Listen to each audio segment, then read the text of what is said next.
our seats. Ephesians chapter 4.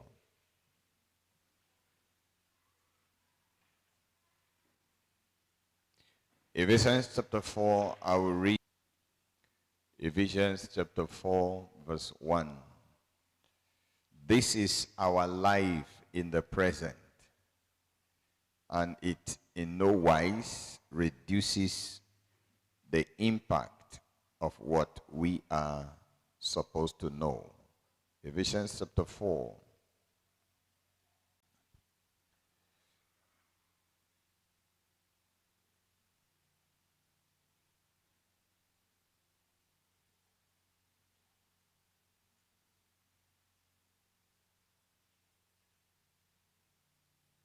Ephesians chapter 4.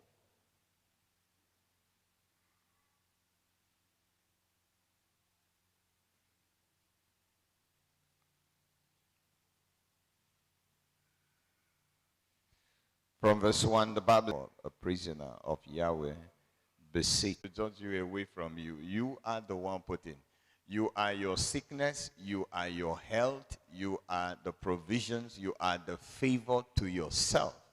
Everything that happened, the soundness of mind, the cheerfulness of the heart is not coming from any. The Bible says, then with long suffering, after living in humility and soft accepting, he will come and test you. He will come and test you. Forbearing one another. Even when you're going through that test and pain, he says, still forbear one another.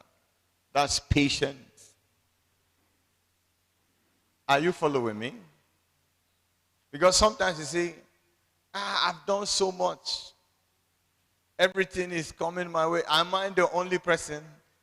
After suffering, he still wants you to forbear. He doesn't want you to raise your head and think you're doing anything. That's the times we are in. Verse 3, then he now said, endeavoring to keep the unity of the Spirit in the bond of peace. Permit me to summarize verse 1 and 3 before you take your seat. Number, you are still in prison. Either the prison of hunger or poverty or sickness or affliction or sorrow or losing your loved ones, or you are looking for money to go and pay for hospital bills. You are in prison. I am in prison. Rent, landlord is waiting for you to pay rent. School fees is waiting for you to pay. In spite of this, he is still telling you, walk worthy. Madam Hannah, he said, walk worthy. You are still in pains. He said, walk worthy of your calling. You are trying to pay, you want to settle things. And then you say, Pastor, doesn't Bishop Maji understand that I'm going through this? He said, walk worthy of your vocation, because the times very soon are going to come to an end. You have not paid rent. Nobody knows why you did not appear in church service. But he who made you is still saying, walk worthy. Be careful with your calling. Stop using physical things and sentiments and emotions around you to judge matters. That is the summary. That's the summary. He said, where with you? And then verse 2, he now said, while you are walking worthy in prison, then be humble, be soft, even when the long suffering, because you are now walking upward, no balance. You are still suffering, going upward. Say, be humble, be soft. And finally, still forbear one another. Somebody has something, bear him, bear with him. Take it on.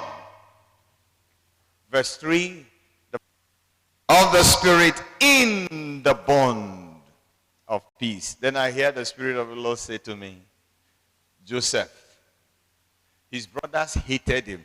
Even his father and mothers were saying, this boy, your mouth is too loud.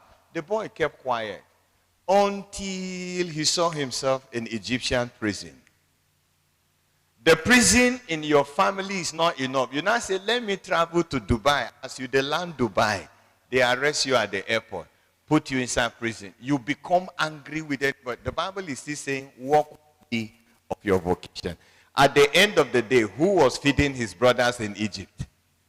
Answer me now. Who was feeding his brothers? Said that I'm given 1 and 2.